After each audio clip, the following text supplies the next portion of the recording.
Ravens head coach. What do you think, Coach Billick? Well, yeah, it's a classic case of pay me now or pay me later. And I think Eric DeCosta and Ozzie Newsome, Pat Moriarty, their cap guy, will all, collectively, they'll make the proper steps in this offseason to begin the conversations. Because, again, you've got 2 years left. It's a little unique in that I believe his mother is his agent. So it can get very personal. If they get to the beginning of the season, it's not done, they'll table it. You don't want to have these conversations during the season because they have the entire next offseason to address it as well. They'll want to do the right thing. It's just a matter of can they find the right formula to reward him, and they're totally committed to him, and still fit. They're in a tight cap situation like a lot of people are, but it's got to fit to give them some latitude to continue to wrap things around Lamar Jackson. So they've been down this road before. They'll do it respectfully. Doesn't necessarily mean it's going to get done prior to this season. Yeah, Coach, you're absolutely right. When you think about just that front office and how they do things in Baltimore, they do things the right way. And so I'm saying they're going to pay the man. And look, it might not be this year because they do have time left. It's beneficial probably for the club not to. But I'm saying pay him because Lamar Jackson has done what you wanted him to do. You drafted him. You developed him. Can he work on some more things? Absolutely. We all can continue to elevate our game and be better. But at the end of the day, you can't be mad at Lamar Jackson, or you can't sit here and say I'm not paying Lamar Jackson because of what Carson Wentz did or because of what Jared Goff did. Because look at the Dallas Cowboys. They didn't pay him, and look at the situation they're in with Dak. And so I just think the way Lamar Jackson plays the game, could he get hurt? Absolutely. But anytime you step out there on that football field, you got a chance to get hurt. So the kid plays at a high level. He gives you a chance to win every game that you go out there to play. I think you got to go ahead and reward him for his services. Yeah, you do have to reward him, and I think we're all saying the same thing. I think the true question is, do you pay him this year, right now, with 2 years left on that contract, or do you wait and see if he doesn't get hurt? You wait and see what he can do next year and take the team to a playoffs and possibly a Super Bowl. I think you wait. If you're from the team standpoint, you have to wait. Obviously, if you're Lamar Jackson, you want to be paid right now. You want to be paid a lot of money, but I got to be honest with you guys. When I watched on tape this past year, I saw regression from Lamar Jackson throwing the football. I have to see him be better pushing the football down the football field and outside the numbers. I mean, completing sub 40% passes down the football field. That puts him in the bottom half of the National Football League. He has to get better in that regard, or what's going to happen is the Baltimore Ravens are going to be a very, very good regular season team, and when they get to the playoffs, they're going to always be challenged because Lamar Jackson has to be able to put more of a passing repertoire together to get them past some of those big games. I hear you, Emra, but you know what he's not going to pass on? Securing the bag. That's for sure. All right, guys, thanks. And just down the road from Baltimore, the Washington football team is expected to release quarterback Alex Smith, according to our Ian Rappaport and Kim Jones. Smith was awarded the 2020 AP Comeback Player of the Year following his miraculous recovery and return from that devastating leg injury. Now, he appears to be searching for a new team. So, guys, D-Hall, I'm actually going to start with you. Which team is the best fit for Smith in 2021? Smith, I got to be in that booth and call a lot of games and watch him go out there. And hats off to him. No, a lot of people could not have done what Alex Smith did. But I say all that to say, I just don't see a lot of places for Alex Smith. When the pressure came and teams knew that they had to get after Washington, they just sent some pressure off the edge, and Alex just couldn't avoid it. And so you ask me, where could he go? I just don't see a lot of schemes that he could just ultimately be that starter day one. I know he wants to be that starter, but I just don't see it. I mean, we could all say that possibly he goes down to Jacksonville, right, with Coach Meyer, and he serves as that mentor, for Trevor Lawrence, but to see Alex Smith go out there and start down in and down out, I just don't see a team that would take that on. That's interesting, D-Hall, to see or to say possibly Alex Smith reunites with Urban Meyer and be like and serve kind of like a mentor to Trevor Lawrence down there in Jacksonville. I mean, that's interesting. But at the end of the day, I think Alex Smith wants to be a starter. To use Cam Newton's words, there's not 32 quarterbacks better than Alex Smith. I think Alex Smith would say that, right? So I'm going to go with the Chicago Bears, man. I really think when you look at Matt Nagy's system, it's similar to that Andy Reid system that Alex Smith ran before he got before he got hurt with Washington and all of those things. I really think that he could run that offense and his style. D-Hall, you talk about him checking it down and not really pushing the ball downfield. Well, that Matt Nagy offense sometimes gets in trouble because they try to push the ball downfield way too much. And oftentimes it leads the quarterback to bad decisions. I think Alex Smith can kind of help Matt Nagy out in that regard and kind of help with calling plays and making sure the offense is in the right situations. Yeah, it makes sense to me, Mike Rob, because they have a history together, having been in Kansas City. And Matt Nagy, when you look at his options, they're 20th in the draft. Yeah, they could take a rookie quarterback, but he needs to look back and look at the guy he replaced, John Fox, who took a rookie quarterback in his third year. Didn't turn out too well. And I think Matt Nagy going into his fourth year, the same situation. I don't know that he has that disjointed taking a rookie this late, under fire a little bit, 500 the last 2 years. They need to go with a veteran presence of those available. Alex Smith makes sense. They've got the history together, all the things you just laid out. I think Alex Smith has some playing left to do. I think this little bit more separation physically from the injury he had before, I think we'll see an even better Alex Smith this year. You know, guys, yesterday our friend David Carr said it, that Alex Smith, he really isn't looking to prove anything right at this point. It's about making the best decision for himself and his career and his life as well. All right, guys. Thank you. And with the second pick in the 2021 NFL Draft, the New York Jets directions the Jets can go, especially because they also hold the 23rd pick in the draft. Rob, what on earth should the Jets do here with that second overall pick? Yeah, I really feel like the draft starts here at the number 2 pick with the New York Jets. If I was the Jets, I trade down. And I know there's a lot of people out there who think that the Jets need to draft their quarterback and just give up on Sam Darnold. I'm not in that school of thinking. I think you give Sam Darnold a little bit of a chance. You pick up his 5th year and try to build a team around him. I don't know if we've seen him with the team around him. And I think you trade down and you possibly get one of those wide receivers out of Alabama and Jalen Waddle, right? Here's a guy who is very, very fast. I mean, speed, right? Speed opens up offenses. Speed allows you to be able to run the football with a little bit more of authority. They need some playmakers on the outside with the New York Jets, and this kid can definitely do that. You can hand him the ball out of the backfield. You can throw him bubble screens, and he can get behind defenses. And also, Coach, he's a punt returner and a kick returner, so he can affect your roster in a lot of different levels, and he knows how to get in the end zone, as you can see on the screen right here. So if I'm the Jets, I don't give up on Sam Darnold. I trade down and get a dynamic playmaker like a Jalen Waddle.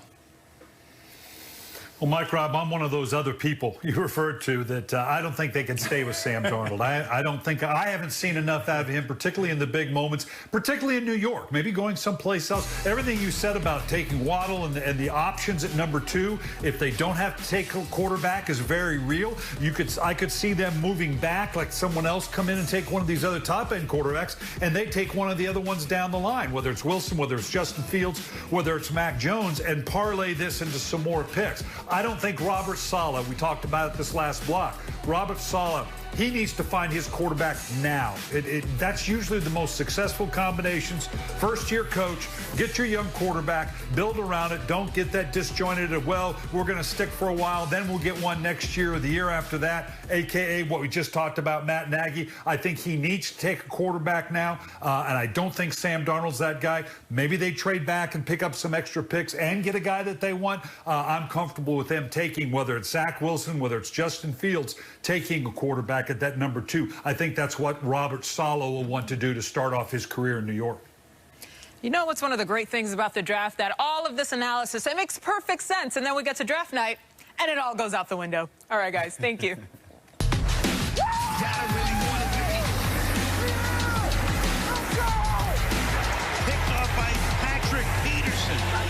Throw intercepted by Richard Sherman. Y'all don't really want it with me. I'm self-built, I'm self-made, and I'm self-paid.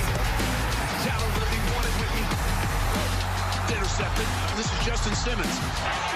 That is one bad bird. Richard Sherman, touchdown!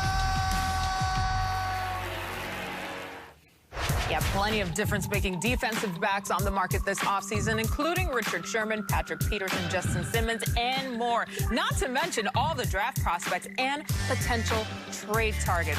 Our Pro Bowler, D'Angelo Hall, he ranked the top 10 defensive backs worth pursuing this offseason. You can check out his article, which dropped today. Just head over to NFL.com. Now, D. Hall, let's count it down here from number 3. Who's in your number 3 spot?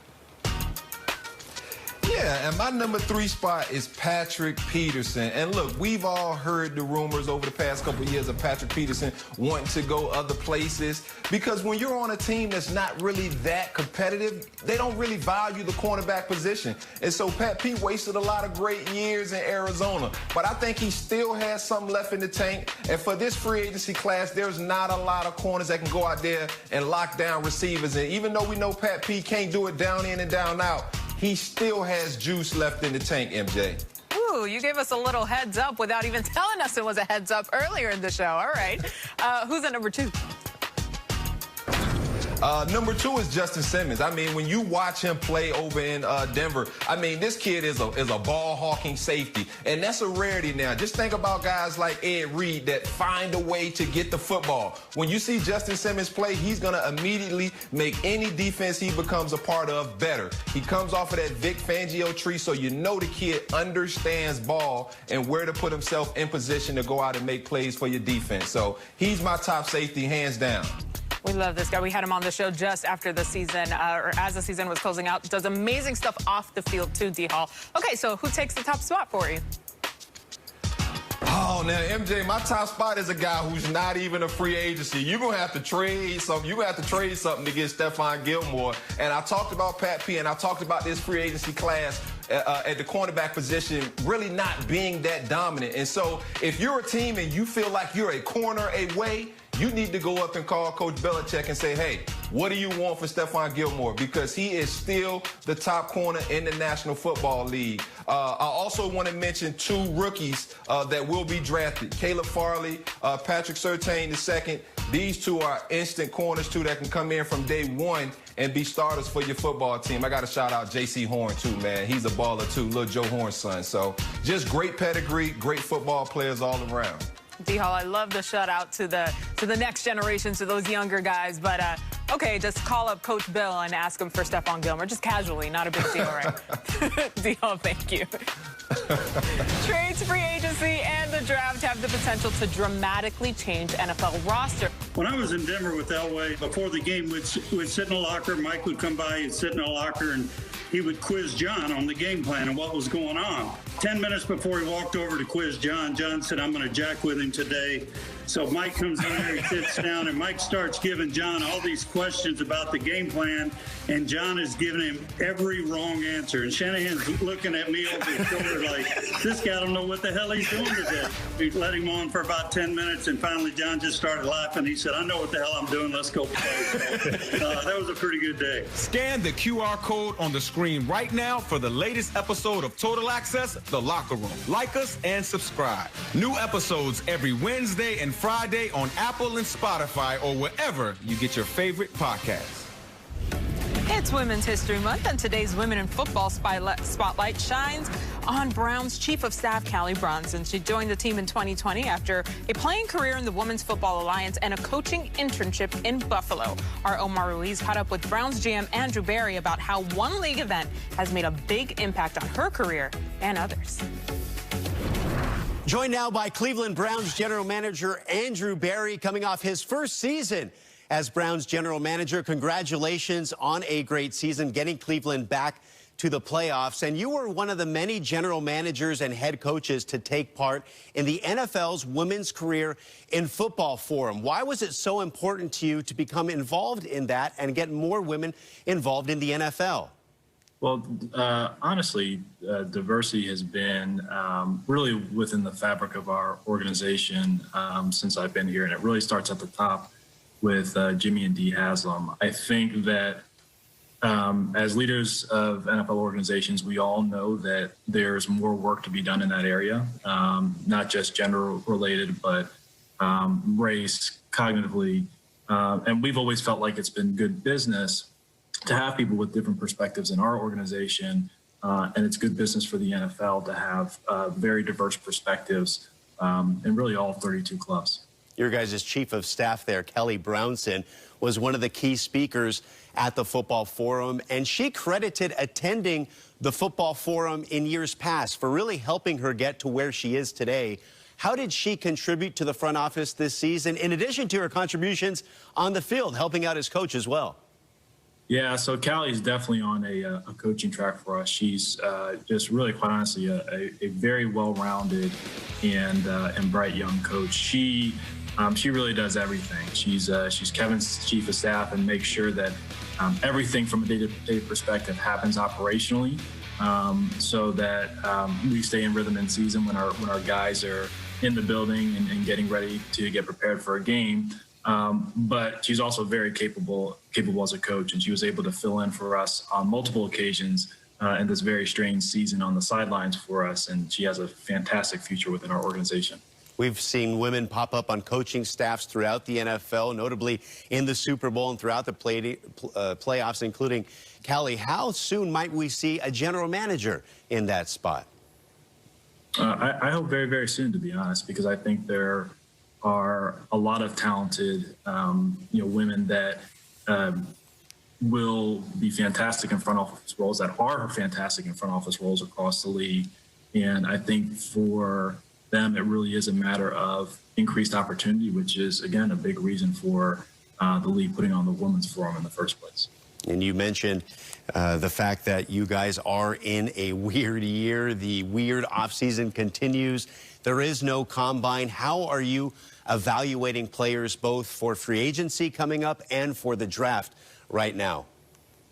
I don't know that it actually changes that much for us this year. We had a nice dry run last year when really everything shut down in the beginning of March. And at this point, the football world really is Zoom proficient. From a draft and free agency perspective, we have plenty of game film from the fall. We're going to be able to interact with draft prospects through Zoom. Our scouts are still able to go out on pro days, although those will look a little bit different this year than they have in the past. So we have plenty of time.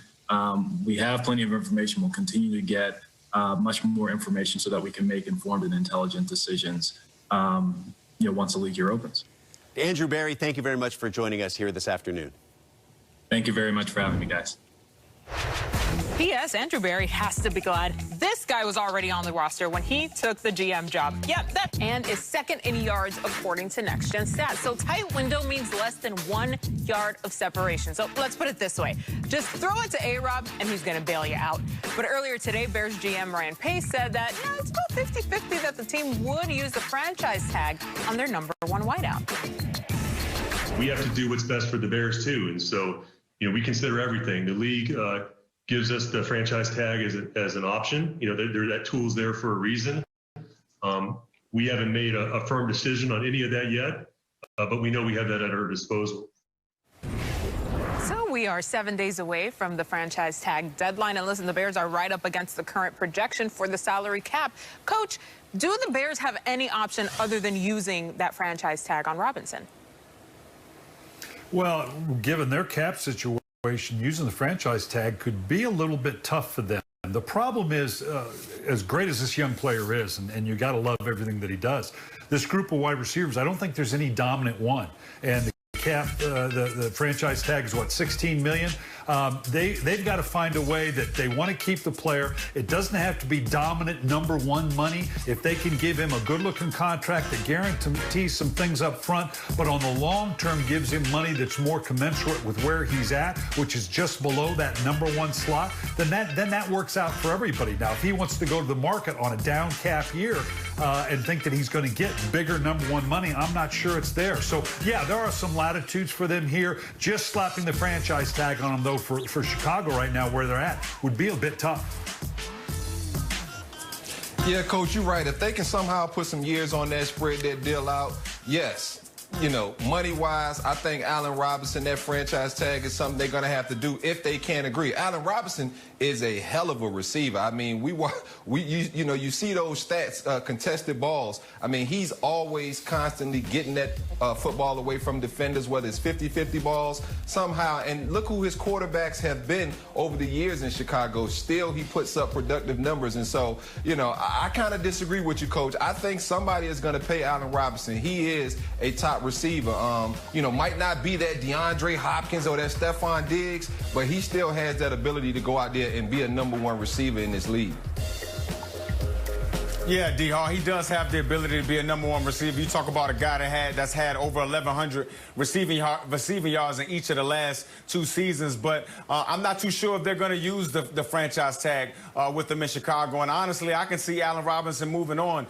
They've been talking about paying him for the last couple of years, and it just hasn't happened, right? And the quarterback situation hadn't been ironed out. I think he's too good of a guy to stay there, and I can see him in possibly Detroit. As we know, Detroit is in the division with Chicago, so he knows the team. And Detroit ain't got no wide receivers right now. Kenny Golladay, all of those guys are free agents right now. You know what I'm saying? And I can also see him in a place like Philly to take the Alshon Jeffrey type of a role, a big body type of a guy. He's going to always be, be a safety net for the